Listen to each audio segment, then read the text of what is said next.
Delta is the only unit that I know of. በነዳጅ ሀብቷም ሳውዲ አረቢያንም ሆነም ሩሲያን የምትበልጠው በካስፒያን ባህር የተከበበች የ30 ሚሊዮን ዜጎች መኖሪያ እንደሆነችም ይነገርላታል። የላቲን አሜሪካዋ ሀገር ቬኔዙዌላ ወደ 300 ሺህ የሚጠጋ ሰራዊት ያላት ሲሆን በወታደራዊ ጀቶች፣ ታንኮች፣ በባህር ኃይልም የተጠናከረች እንደሆነም ይነገርላታል። የቬኔዙዌላው ፕሬዝዳንት ኒኮላስ ማዱሮ በ300 ሺህ ወታደሮቻቸው በኢራን በቻይናና በሩሲያ ድጋፍ ተማምነው ታህሳስ 25 ቀን 2018 ዓ.ም ሀገር ሰላም ብለው በሞቀና በተቀማጠለው ፓላሳቸው ሚስታቸውን ከጉያቸው ሸጎጥ አድርገው ከተኙበት ያልጠበቁት ይሆናልን ብለው ያልገምቱት ህልም እንጂ እውነት ይሆናል ያላሉት ድንገተኛ ነገርም ገጠማቸው። የቬኔዙዌላው ፕሬዝዳንት ማዱሮ በሰላም ተኝተው በሰላም ሊነሱ ሲሉ ግቢያቸው ከራዳር ውጭ በሚመጡ ጀቶች ተወረዋል። ሁሉም የቬኔዙዌላ ወታደራዊ ይዞችና የጦር መሳሪያዎች በቅጽበት ወደሙ። የቬኔዙዌላ ዋና ከተማ መብራት በድንገት ጠፋ። የሚሆነው ሁሉ በቅንብር የተዘጋጀ የተሟላ ፊልም እንጂ እውነት አይመስልም። ሙሉ ከተማው በድንገት በጨለማ ተዋጠ። ሁሉም አይነት የኮሙኒኬሽን መንገዶች ተቋረጡ። የኒኮላስ ማዱሮ መኖሪያ በወታደራዊ ቅጥር ግቢ ውስጥም ነበር። በግቢውና ዙሪያው ከ30 ሺህ በላይ የሆኑ እጅግ የሰለጠኑና እስከ አፍንጫቸው የታጠቁ ወታደሮች በንቃት ይጠብቁም ነበር። ይህ ሁሉ ወታደር ግን የአሜሪካን ዴልታ ልዩ ኃይል መመከት አልተቻለውም። የአሜሪካው ዴልታም ሰተት ብሎ ከማዱሮ መኝታ ቤት ገባም። ማዱሮም ያዩትን ማመን አልቻሉም። በቁማቸው ደርቀው ቀሩ። የለበሷትን ቱታ ፒጃማ አድርገው ማዱሮንና ባለቤታቸውን የአሜሪካው ዴልታ አባላት አፈፍ አድርገው ወደ ካስፒያን ባህር ይዘዋቸው ዘለቁ። ቬኔዙዌላም ከሰማይም እሳት ይወርዳል።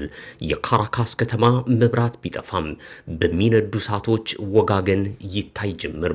ህዝቡ 2 ሰዓት ሲሆን ነገሩን ሰማም። ሁሉም የቬኔዙዌላ የአየርና የምድር ኃይል እዞች ፈርሰዋል። የሬዲዮ መገናኛዎች ጃም ተደርገዋል። ከዋሽንግተን የበረረው የአሜሪካው ዝነኛ ወታደራዊ ኃይል ዴልታ በሲአይኤ መሪነት ቬኔዙዌላን ተቆጣጥሮ የቬኔዙዌላን ፕሬዝዳንትና የቅርብ ሰዎቻቸውን አስሮ ወደ ኒውዮርክ ሲሻገር አንድ ጥይት አልተተኮሰም። በሚገርም ሁኔታ ከ7000 የሚበልጡ የአሜሪካ ልዩ ወታደራዊ ኃይሎች ቬኔዙዌላን ሲቆጣጠሩ የሞተ ቀርቶ የቆሰለ አንድም የአሜሪካ ወታደር የለም። ታዋቂው ቻይናዊ የጦር ሳይንስ ጠበብት ዘአርት ኦፍ ዋር በሚለው መጽሐፉ በጦርነት ፍጹም አሸናፊ የሚባለው ሳይተኩሱ መማረክ፣ ሳይታሰብ ድንጋጤ መፍጠር፣ በላቀ ፍጥነት ብዙ ድል ማምጣት ነው ይላል። የአሜሪካ ወታደራዊ ኃይልም ካስፒያን ባህር ተሻግሮ በመሬት ላይ ከማትዋሰነው ቬኔዙዌላ ዘልቆ 300 ሺህ ወታደር በተኛበት ሳይተኩስ ፕሬዝደንቱንም ሀገሪቱንም መረከቡን ይፋ አድርጓል። እስከ 1999 ቬኔዙዌላና አሜሪካ እህትማማቾች አጋር ባንድ ሳምባ የሚተነፍሱ ሀገራት ነበሩ። ነገር ግን በ1999 አብዮተኛው የቬኔዙዌላ መሪ ሁጎ ቻቬዝ ወደ ስልጣን ሲመጡ ከአሜሪካ ይልቅ ሩሲያ ወዳጅ ናት ብለው ተነሱ። ከካፒታሊዝም ይልቅ ሶሻሊዝምን መረጡ። በዚህም የአሜሪካ ኢንቨስተሮችን ሀብት እየወረሱ ለሀገሬው ዜጋ ማደላቸውም ይነገራል። በ2013 በካንሰር ታሞ ሲሞቱ ምክትላቸው ኒኮላስ ማዱሮ የቬኔዙዌላ ዋና ፕሬዝደንት ሆነው ተመረጡ። ማዱሮ ከቻቬዝ በተሻለ ጸረ ምዕራባውያንና ጸረ እስራኤልም ሆኑ አይን የወጣላቸው አምባገነን በመሆናቸው በ2024 ብቻ 8 ሚሊዮን የሚደርሱ የሀገራቸው ዜጎች ከሀገራቸው ተሰደዋል። አንድ የአሜሪካን ዶላርም 300 የቬኔዙዌላ ገንዘብ ገብቷል። በአሜሪካ ማዕቀብ ምክንያት የቬኔዙዌላ ነዳጅ ሸማች አጧል። ድህነቱ ሲጨምር ስራ አጥነቱ እየሰፋ ወጣቶች እየተደራጁ ጋንጃ መች ሆኗል። አደንዛዥ እጽ አዘዋዋሪም ሆኑ አደንዛዥ እጹ በቀጥታ ወደ አሜሪካ ይገባል። አሜሪካም የቬኔዙዌላን ነዳጅ በማዕቀብ ልታቆሙ ብትፈልግም አደንዛዥ እጹን ግን ማቆም አስቸጋሪ ሆነም። ከአደንዛዥ እጹ በተጨማሪም ካሪቢያን ባህርን አቋርጠው የሚገቡ የቬኔዙዌላ ስደተኞች ለአሜሪካ ጎርፍ ሆኑ። በ2024 ብቻ ከ1 ሚሊዮን በላይ የቬኔዙዌላ ዜጎች የማድሮን አስተዳደር በመሸሽ ወደ አሜሪካ መግባታቸውም ይነገራል። አሜሪካ ካራካስን በመቆጣጠሯ ብዙ ቬኔዙዌላውያን ደስታቸውን እየገለጹም ነው።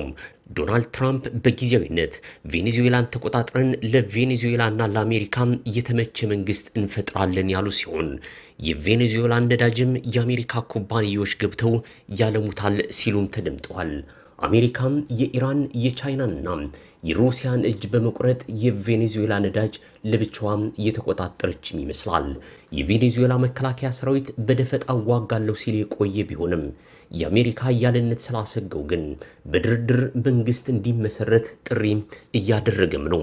ኒኮላስ ማዱሮ በ2019 ምርጫ የተሸነፉ ሲሆን ነገር ግን የጸጥታ ኃይል አሰማርቶ የህዝቡን ድምፅ እንደሻርም ይነገራል። በምርጫ ያሸነፉትን ሁሉ ዜግነት ከመንጠቅ እስከ መስቀል የደረሰ እርምጃም መውሰዳቸው ይታወቃል። በዚህም ከ2019 ጀምሮ የአውሮፓ ህብረትም ሆነ አሜሪካም እውቅና ነፍገውታል።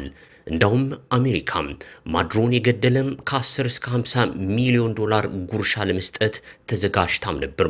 አሁን ትራምፕ ማዱሮን በእጃቸው ጨብጠው በአሜሪካ ህግ ክስ እንዲመሰረትበት አድርገዋል። ሚሳኤል፣ ጀት፣ ታንክ አለኝ ማን ይነካኛል ሲል የነበረው ማዱሮ እጁን በሀብል ታስሮ አይኑና ጆሮ ተሸፍኖ በቱታ ሆኖ በዶናልድ ትራምፕ የትዊተር ገጽ ላይ ታይቷል። ከ1947 ጀምሮ የተመሰረተው ሲአይኤ በላቲን አሜሪካ እንዲህ አይነት መፈንቅለ መንግስት ሲያደርግ ይሄ የመጀመሪያው አይደለም። በብራዚል፣ በኩባ፣ በፓናማ በተለያየ ጊዜ ሞክሯል። አሜሪካም ላቲን አሜሪካ ከኔ ፈቃድ መውጣት ስለሌለባት ቻይናና ሩሲያ ሊደርሱባቸው አይገባም የሚል አቋም እንዳላትም ይታወቃል። በኩባም በፊደል ካስትሮ ዘመን በፊደል ካስትሮ ላይ ከ60 በላይ የግድያ ሙከራ ከማድረግ ጀምሮ በፓናማም አዲስ መንግስት የመመስረት እቅዱን ተግባራዊ አድርጓል። ሳዳም ሁሴንን ከኢራቅ፣ በሽር አልአሳድን ከሱሪያ፣ ሙሐመድ ጋዳፊን ከሊቢያ ከስልጣን ያወረደው ሲአይኤ ማዱሮንም ከካራካስ ወደ ኒውዮርክ በማሰር የቬኔዙዌላ አዲስ መንግስት ፈጥሯል። ይህ የአሜሪካ እርምጃ ነገም ወደ ኮሎምቢያ፣ ወደ ኩባና ወደ ኢራን ሊዛመት ይችላል በሚል እየተሰጋ ሲሆን ቻይናና ሩሲያ አጋርነታቸውን ማዳን ወደማይችሉበት ደረጃም ወርዷል። በኒኮላስ ማዱሮ መመታት ቻይና ክፉኛ ብትጎዳም ለሩሲያ ግን በረከት ይመስላል። ቻይና ከማዱሮ ቬኔዙዌላ በየቀኑ 700 ሺህ በርሜል ነዳጅ እዚህ ግባም በማይባል ዋጋ እየጫነች ተወስድ የነበረ ሲሆን የዩክሬን ጦርነት ማዕቀብ ተጥሎባት የአውሮፓን የቀጥታ ገበያ ያጣችው ሩሲያ የነዳጅና የተፈጥሮ ጋዝ ምርቷን ለህንድና ለቻይና በዋናነት ለማቅረብ ተገዳም ነበርም።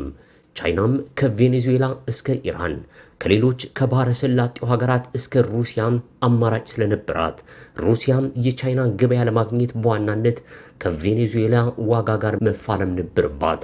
ትራምፕ በቬኔዙዌላ ጣልቃ ገብተው የቻይናን የነዳጅ ዘረፋም ያስቆሙት ይመስላል።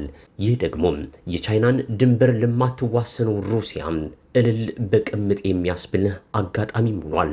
ማዱሮ ታፍኖ ከመወሰዱ ከሰዓታት በፊት የቻይና የዲፕሎማቶች ልዑካን ቡድን በቤተ መንግስቱ አግኝቶ የነበረ ሲሆን የቻይና የደቡብ አሜሪካ ሀገራት ልዩ ተወካይ ኪዮዣንግ ከቻይናው ፕሬዝዳንት ሺ ጂንፒንግ ተላከ ያሉትን ስጦታ ለማዱሮ ሲያበረክቱም ታይቶ ነበር። የትራምፕ ውሳኔና የአሜሪካ ጦር ያካሄደው ዘመቻ በዘመናዊ ቻይና ታሪክ ለቻይና መንግስት ትልቁ ውርደት የሚባል ሲሆን ቻይና ከማዱሮ መንግስት ጋር የተፈራረመችው ከ600 በላይ የንግድ ስምምነቶችም ውሃ በልቷቸዋል። ቻይና የአየር መቃወሚያና ዘመናዊ የሚሳኤል ስርዓትም ወደ ካራካስ በመላክ ማዱሮን ለማዳን ፈልጋም ነበር። ቻይና የወረቀት ላይ ነብር እንጂ አሜሪካን ከፍላጎቷ የምታናጥብ ኃይል ሀገር ገና አልሆነችም። ሩሲያ በራሷ ጦርነት በጦርነት ተጠምዳ ቀርቶም በደህናውም ጊዜም ከራሷ ውጭ ማንንም አድና የማታውቅ ሌላኛዋም የወረቀት ነብር ላይ መሆኗ ይነገራል።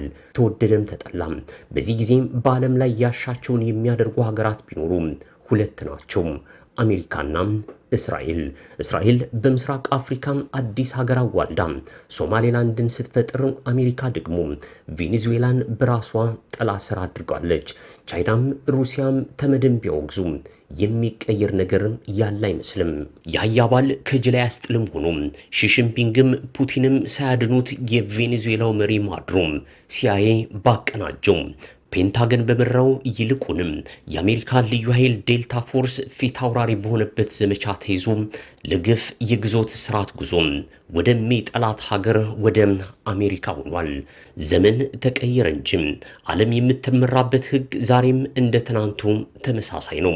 የዛሬው የቬኔዙዌላ ክስተት በአይዘንሃወር የፕሬዝደንትነት ዘመን በ1954 በጓቲማላ ላይ በዲሞክራሲያዊ መንገድ የተመረጠውን የያኮቦ አርቤንዝ ጉዝማንን መንግስት ለማስወገድ ከሄደበት መንገድ ጋር ፍጹም ተመሳሳይ ነው።